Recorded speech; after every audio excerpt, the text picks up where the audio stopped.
हमारे यहाँ लाहौरी मुर्ग छोले या मुर्ग चने बहुत मशहूर हैं।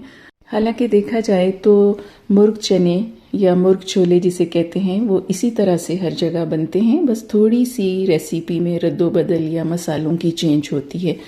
तो आज मैं आयरलैंड में हूँ, मगर बस बात वही है कि चूँकि ये लाहौरी मुर्ग चने मशहूर हैं तो आयरलैंड में भी मैं सोच रही थी कि लाहौरी मुर्ग छोले जो है आज हम पकाते हैं और इनका मज़ा लेते हैं। तो सबसे पहले मैंने सारी चीज़ें अपने करीब रख ली हैं। ये देखें, कटी हुई एक प्याज है, ये 3 टमाटर कटे हुए हैं और इसमें ये मसाले आप देख रहे हैं, ये कुटी हुई और लाल मिर्च है, पूरी तरह से बारीक नहीं है, और ये मैंने चिली पाउडर साथ रखा हुआ है। इसके साथ आधा चम्मच हल्दी है, इसके साथ ये खड़े मसाले हैं थोड़े से, और इसके साथ ये काली मिर्च है, कुटा हुआ ज़ीरा है, कुटा हुआ सूखा धनिया है, और इसके साथ ये थोड़ी सी पहले से भुनी हुई और पीसी हुई प्याज है, खुश्क प्याज जो होती हैं। तो ये बाज़ार से अगर आप लेना चाहें, वैसे तो मसाले ये ऑलमोस्ट तैयार ही हैं, अगर फिर भी आप लेना चाहें तो बाज़ार से आपको मुर्ग छोले मसाले मिल जाते हैं। और ये थोड़ा सा मैंने चिकन मसाला भी यहाँ रखा है, और इम्पॉर्टेंट बात ये कि ये मैंने एक चिकन क्यूब भी रखा है, साथ में ये नमक है और इसके पीछे ऑयल पड़ा है। और यहाँ पे चूँकि हर चीज़ बनी बनाई मिल जाती है तो इसलिए ये प्रिजर्व जो है वो चने हैं और ऑलरेडी गले हुए हैं। अगर चने गले हुए नहीं हैं तो आप चनों को ओवरनाइट भिगो के रख सकते हैं, उसमें 1 चम्मच नमक और 1 चम्मच ही मीठा सोडा डाल दें तो ज़्यादा अच्छा टेस्ट आता है और गल भी ज़्यादा अच्छे जाते हैं। और इसके साथ ये अदरक लहसुन का पेस्ट है। तो मेरा ख्याल है कि सारी चीज़ें अब बिल्कुल तैयार हैं। अब हम शुरू करते हैं। और यहाँ पे मैंने ये देगची रखी हुई है और इस देगची के अंदर हम थोड़ा सा ऑयल डालेंगे और उसमें खड़े मसाले डाल के पहले चिकन को भून लेंगे ताकि चिकन के जूसेस जो हैं वो उनके अंदर ही, चिकन की बोटियों के अंदर ही पैक हो जाएं। उसके बाद फिर मैं आपको दूसरा स्टेप बताती हूँ। ऑयल मैंने थोड़ा सा ज़्यादा डाला है ताकि चिकन की चूँकि बोटियाँ बड़ी हैं वो आप अपनी पसंद के हिसाब से बोटियों को छोटा बड़ा कर सकते हैं। ये गरम हो जाए ऑयल तो उसके बाद इसमें खड़े मसाले डाल के और चिकन डाल के फिर भून लेंगे।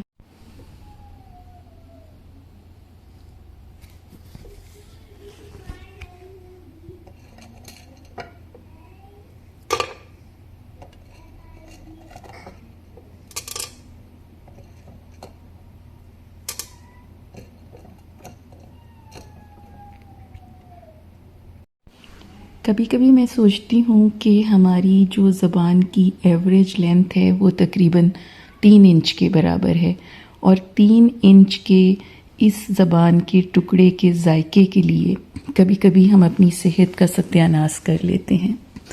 यानी हम जायके के लिए बाज़ दफ़ा खाने के जो इंग्रेडिएंट्स हम उसमें डालते हैं वो ख़ासे महंगे होते हैं, और मसाले भी आपको पता है कि काफ़ी महंगे मिलते हैं। और आपको पता है कि बहुत सी जंगें दुनिया में मसालों पे ही लड़ी गईं।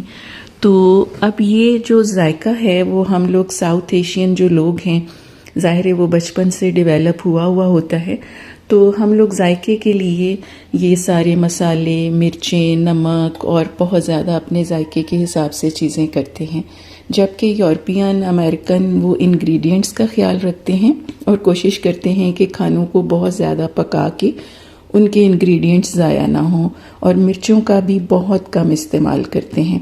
तो बहरहाल ये हमारे कल्चर में है, और बचपन से चूँकि हम ऐसे खाने खाते हैं तो हमें फिर इन यूरोपियंस के खाने पसंद नहीं आते। और अब आप देख रहे हैं कि हमारा पहला स्टेप जो है कि खड़े मसाले मैंने डाले ऑयल में, और वो अब मसाले भुनना शुरू हो गए हैं। और इसके बाद मैं इसमें चिकन और नमक डालूंगी। उसके बाद मैं आपको इसका अगला स्टेप दिखाऊंगी। चिकन जब बिल्कुल गोल्डन हो जाएगा तो फिर हम इसे बाहर निकालेंगे और फिर मसाला भून के हम उसमें चने शामिल करेंगे। तो आखिर तक आपने देखना है, आपको अंदाज़ा हो जाएगा कि आप कहीं भी दुनिया के किसी भी हिस्से में बैठ के आप लाहौरी मुर्ग छोले खा सकते हैं, ताकि अच्छे तरीके से अंदर इसके जो जूसेस हैं वो पैक हो जाएं और इसमें मैंने अदरक की पेस्ट डाली है। अदरक की पेस्ट आप थोड़ा सा इसको कम रखिएगा क्योंकि इसका एरोमा बहुत फास्ट होता है। लहसुन की पेस्ट थोड़ी सी ज़्यादा बेशक डाल दें। इसके बाद चिकन के ऊपर मैंने थोड़ा सा नमक छिड़का है और अदरक लहसुन की पेस्ट भी डाल दी है। अब हम वेट करेंगे जब तक ये चिकन गोल्डन ब्राउन नहीं हो जाता। अब देखें, ऑयल में, खड़े मसालों में, नमक में, अदरक लहसुन की पेस्ट में ये चिकन जो है इस वक्त गोल्डन ब्राउन होने को जा रहा है। और ये बिल्कुल गोल्डन ब्राउन जब हो जाएगा फिर हमने इसमें 1 गिलास पानी ऐड करके इसको आग हमने आँच हल्की कर देनी है और इसको गलने के लिए रख देना है। गोल्डन ब्राउन होने के बाद हमने 1 गिलास पानी डाला है और ये देखें चिकन को हमने गलने के लिए रख दिया है हल्की आंच पे। अगर आपके पास पहले से भुने हुए खुश्क कुटे हुए प्याज हैं तो वो आप इसमें डाल दें, और अगर नहीं हैं तो आप घर में भी भून के अच्छे तरीके से उनको ड्राई करके खुश्क करके डाल सकते हैं। और ये एक्सेप्शनल है, बस इससे टेस्ट ज़रा ज़्यादा अच्छा हो जाता है। ये देखें, ये मैं इसमें प्याज डाल रही हूँ। अब ये देखें, ये चिकन हाफ़ कुक हो गया है। हमने पानी डाल के इसको थोड़ा सा गला लिया था। इसमें जो पहले ऑयल डाला है वो भी इसी में है।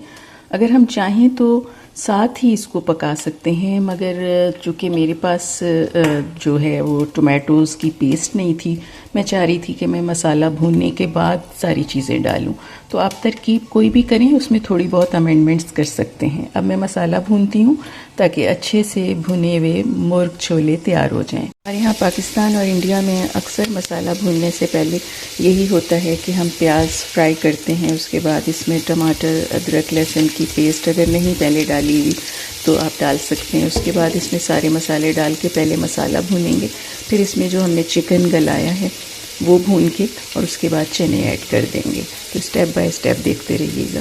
प्याज, टमाटर और तमाम मसाले डाल के अब हम इस वक्त इस मसाले को अच्छे तरीके से भून रहे हैं। तो जब ये घी छोड़ देगा मसाला और ये सारे टमाटर गल जाएंगे तो उस वक्त हमारा ये मसाला तैयार हो जाएगा। एक्चुअली इसमें टोमेटो पेस्ट बना के डालनी थी और प्याज़ों का भी हम अगर बेहतर होता कि हम इसको अच्छे तरीके से ब्लेंड करके इसमें डालते, मगर ये कि इस वक्त मैं नहीं चाह रही थी कि ये सारा मैं एक और नया बखेड़ा इसमें बखेरूं, तो इसलिए मैंने कोशिश की है कि प्याज़ों को और टमाटर को ऐसे ही गला लूं। तो चलें, ये गल रहा है मसाला, उसके बाद फिर इसमें हम अच्छे तरीके से चिकन भून लेंगे। मसाले के अच्छी तरह भुन जाने के बाद अब हमने चिकन जो पहले से प्रिपेयर्ड था हाफ कुक्ड उसको डाल के अब हमने इसको भूनने के लिए रख दिया है। अब ये चिकन और मसाला जब अच्छी तरह भुन जाएंगे और घी अलग हो जाएगा तो उस वक्त फिर इसमें हमने जो यखनी, इसमें से जो हमने खड़े मसाले में जब चिकन को भूना था तो उस वक्त ये इसमें से जो लेफ़्ट ओवर है यखनी, ये फिर इसमें डाल देंगे और चने भी साथ डाल के 5-10 मिनट के लिए इनको गलने के लिए रख देंगे, क्योंकि चने हमारे पहले से ही गले हुए हैं और चिकन भी मैंने पहले ही गला लिया था, तो इसलिए फिर बाद में सिर्फ दम की ज़रूरत पड़ेगी। आप देखिए, इसमें जो बची हुई यखनी थी वो भी हमने डाल ली, चिकन को अच्छी तरह भून लिया है। थोड़ी सी रेसिपी में अगर आप अमेंडमेंट करना चाहें अपने हिसाब से तो मेरा ख्याल है आप अपने जायके के हिसाब से कर सकते हैं। चने भी मैंने इसमें डाल दिए हैं। अब मैं आपको दिखाऊंगी कि मैंने आधा कप जो चने हैं ये मैंने रख लिए हैं। बाज़ दफ़ा ग्रेवी को गाढ़ा करने के लिए इनको मैश करके अगर हम ग्रेवी में डालेंगे तो चने काफ़ी अच्छे और गाढ़े नज़र आएंगे। ये देखिए, आधा कप चने मैंने मैश कर लिए हैं। अगर आपके पास आप सहूलत है तो आप ग्राइंड भी कर सकते हैं, उससे ज़्यादा अच्छा एकदम यकजा जो है ये इसका मसाला तैयार होगा और शोरबा गाढ़ा हो जाएगा। क्योंकि चनों में अमूमन यही होता है कि चना अगर एक एक करके अलग हो और शोरबा अलग हो तो फिर उसका वो टेस्ट नहीं आता। चनों में गाढ़ा शोरबा और गले हुए चने ज़्यादा अच्छे लगते हैं। ये देखें जी, ये है फाइनल लुक लाहौरी छोले और चिकन या लाहौरी चिकन चने, ये इसका फाइनल लुक है। अब ये देखें, शोरबा काफ़ी गाढ़ा महसूस हो रहा होगा क्योंकि इसमें मैंने आधा कप जो चने थे वो क्रश करके डाले थे। तो अब ये काफ़ी ज़्यादा घी अलग और इसका जो ग्रेवी है वो अलग हो चुकी है। अब सर्विंग के टाइम पे ये बारीक जो हरी मिर्चें हैं ये वाली, ये और बारीक कटा हुआ धनिया, ये मैं सर्विंग के टाइम पे डालूंगी। अगर मैंने पहले डाल दिया तो ये इसमें डिप होके इसकी जो ग्रीन लुक होगी वो इतनी मज़े की नहीं लगेगी। आप चाहें तो लेमन काट के साथ रख लें, दही की चटनी बना लें, प्याज साथ आप काट के रख लीजिएगा सलाद बना के। तो मेरे ख्याल है आप बनाएंगे तो ये काफ़ी अच्छी, आसान, सिंपल जो घर में चीज़ें मसाले हैं उसी से ये बन जाता है चिकन चने, लाहौरी चने। देखते रहें डॉक्टर शगुफ्ता फराज व्लॉग्स।